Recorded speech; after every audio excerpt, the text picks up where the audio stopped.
വായോ plum cake ഉണ്ടാക്കാം. Dry fruits റമ്മിലൊന്നും soak ചെയ്യാതെ വളരെ പെട്ടെന്ന് ഉണ്ടാക്കാൻ പറ്റുന്ന ഒരു പ്ലം കേക്കിൻ്റെ റെസിപ്പിയാണിത്. അപ്പോൾ നമുക്ക് വീഡിയോയിലേക്ക് പോവാം. ഒരു കപ്പ് ഡ്രൈ ഫ്രൂട്ട്സിലേക്ക് ഒരു ഓറഞ്ചിൻ്റെ നീരൊഴിച്ച് അതൊരു 4 മുതൽ 5 മണിക്കൂർ വരെ സോക്ക് ചെയ്ത ശേഷം അത് അരിച്ചു മാറ്റി അതിലേക്ക് 1 ടേബിൾ സ്പൂൺ മൈദ ചേർത്ത് കോട്ട് ചെയ്ത് മാറ്റി വയ്ക്കാം. ഇനി 1/4 കപ്പ് പഞ്ചസാര മെൽറ്റ് ചെയ്ത് 1/4 കപ്പ് വെള്ളം ഒഴിച്ച് കാരമലൈസ് ചെയ്ത് മാറ്റി വയ്ക്കാം. ഓവൻ ഒരു 180 ഡിഗ്രിയിൽ സെറ്റ് ചെയ്തിടാം. ഇനി ഒരു പാത്രത്തിൽ മുട്ട പൊട്ടിച്ചൊഴിച്ച് 1/4 കപ്പ് പഞ്ചസാര സ്പൈസസ് ചേർത്ത് പൊടിച്ചതും കൂടി ആഡ് ചെയ്ത് കൊടുത്ത് അതിലേക്ക് 1/4 കപ്പ് ബട്ടറും 1/4 കപ്പ് എണ്ണയും ചേർത്ത് മിക്സ് ചെയ്ത് വെക്കാം. ഇതിലേക്ക് കൂൾ ഡൗൺ ചെയ്ത് വെച്ചിരിക്കുന്ന കാരമലും ആഡ് ചെയ്ത് കൊടുക്കാം.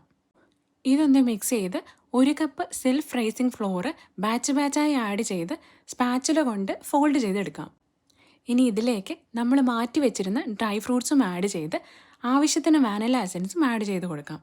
ഇതിലേക്ക് ഞാൻ 1/4 കപ്പ് അണ്ടിപ്പരിപ്പും കൂടെ ക്രഷ് ചെയ്ത് ചേർക്കുന്നുണ്ട്. വളരെ മൃദുവായിട്ട് വേണം ഇത് ഫോൾഡ് ചെയ്തെടുക്കാൻ.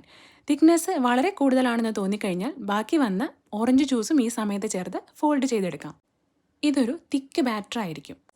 ഇനി ബട്ടർ പേപ്പർ വെച്ച് ബേക്കിംഗ് ട്രേയിലേക്ക് മാറ്റി ഓവനിലേക്ക് വെച്ച് കൊടുക്കാം. ഇതൊരു 40 മുതൽ 45 മിനിറ്റ് വരെ ബേക്ക് ചെയ്ത് കഴിയുമ്പോഴേക്കും പ്ലം കേക്ക് റെഡിയാവും. ഇതിൻ്റെ ടെക്സ്ചർ കണ്ടാൽ തന്നെ മനസ്സിലാവും ഇത് എത്രത്തോളം ടേസ്റ്റി ആണെന്നുള്ളത്. അപ്പോൾ വീഡിയോ എന്തായാലും ട്രൈ ചെയ്ത് നോക്കണം കേട്ടോ.